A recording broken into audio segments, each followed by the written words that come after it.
Bismillahirrahmanirrahim. Assalamualaikum warahmatullahi wabarakatuh.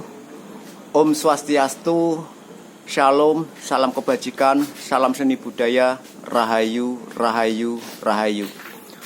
Bertemu kembali bersama saya, Sutardi Bocah Sableng, Bocah Pencilaan 331. Saya ini sudah tidak ada di makomnya Mbah Datuk Syahid Mbah Temon ya.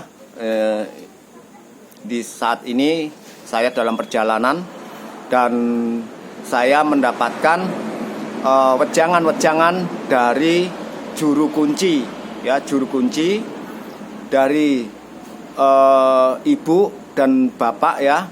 Di situ suami istri itu memberikan wejangan-wejangan kepada saya. Ternyata wejangan itu sama persis seperti ajaran agama Islam ya, untuk memikirkan anak yatim piatu, untuk memikirkan fakir miskin, untuk memikirkan kaum duafa atau yang membutuhkan, seperti itu. Dan untuk mengingat kepada Sang Hyang Widi atau Allah Subhanahu wa Ta'ala, karena bencana-bencana ini adalah peringatan bagi umat manusia ya, seperti itu. Dan banyak sekali wejangan-wejangan yang kita terima. Kenapa tidak saya video bersama beliau?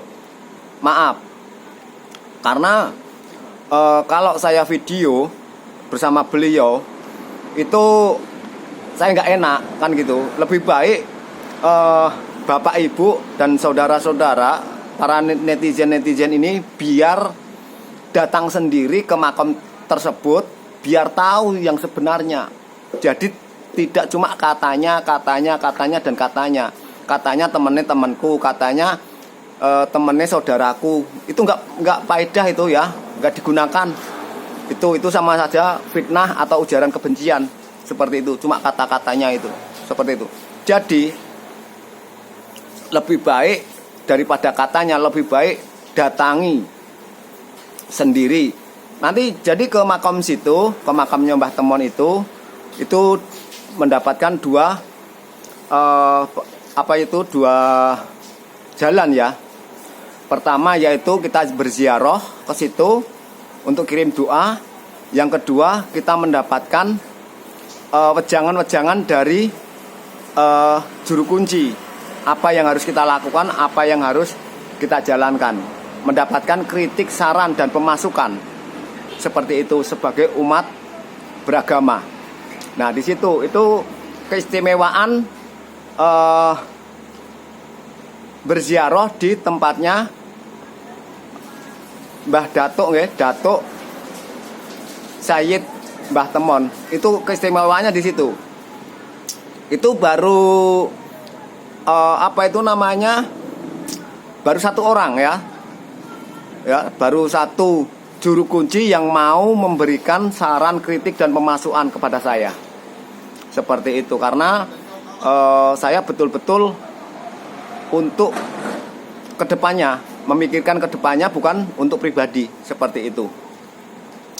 Terus di situ akan, kalau bapak ibu atau saudara-saudara ingin tahu tentang di situ ya, itu insya Allah akan diberi tahu tentang sejarah-sejarah. Nah seperti itu.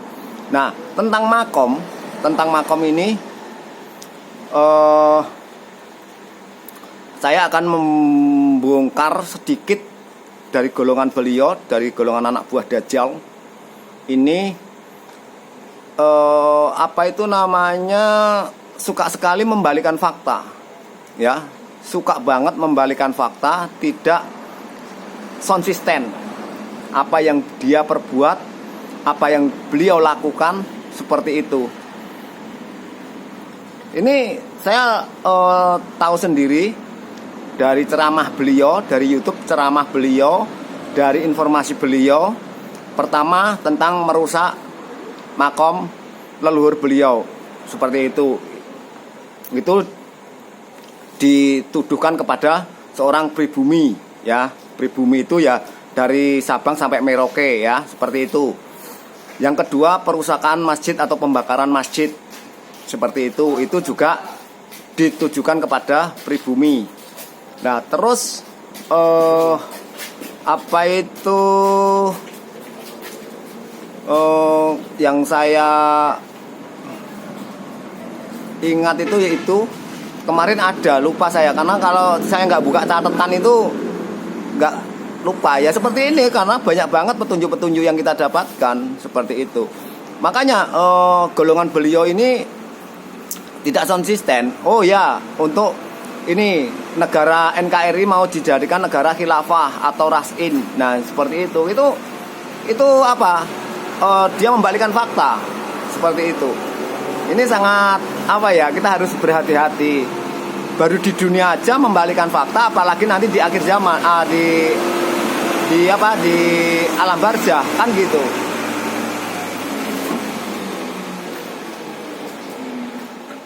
Makanya untuk warga pribumi ya, terutama dari Pulau Jawa dan Nusantara harus berhati-hati dengan anak buah Dajjal, karena golongan beliau ini sangat senang sekali membalikkan fakta yang sebenarnya, yang sesungguhnya seperti itu.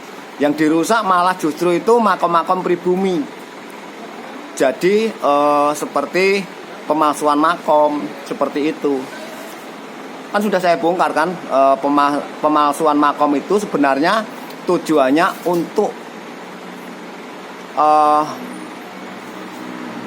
untuk mengakui kalau NKRI ini adalah perjuangan dari para leluhur-leluhur beliau, seperti itu.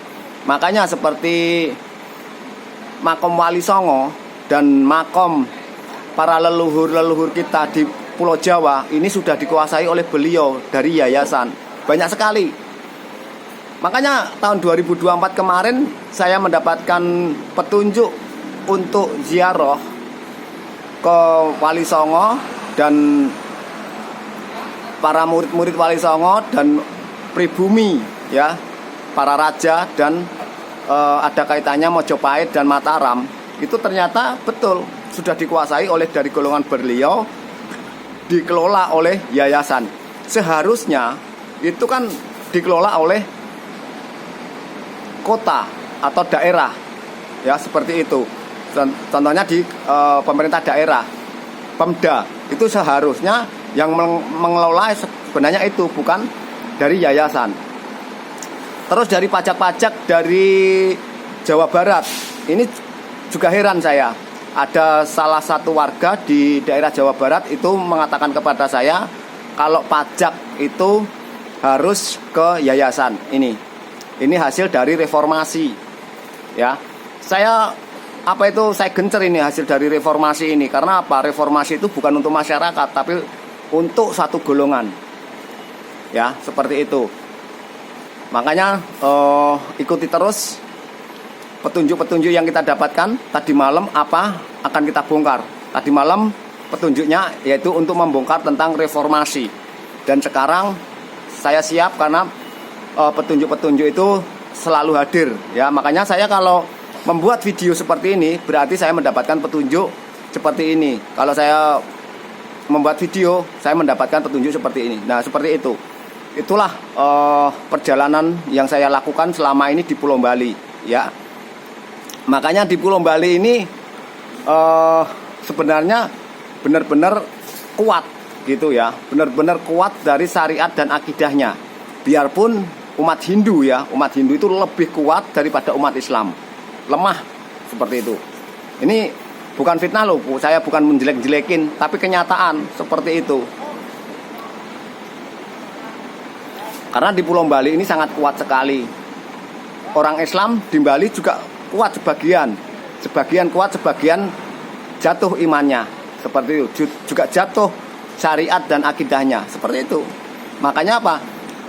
Anak buah Dajjal ini tipu muslihatnya luar biasa. Kita harus hati-hati dan waspada.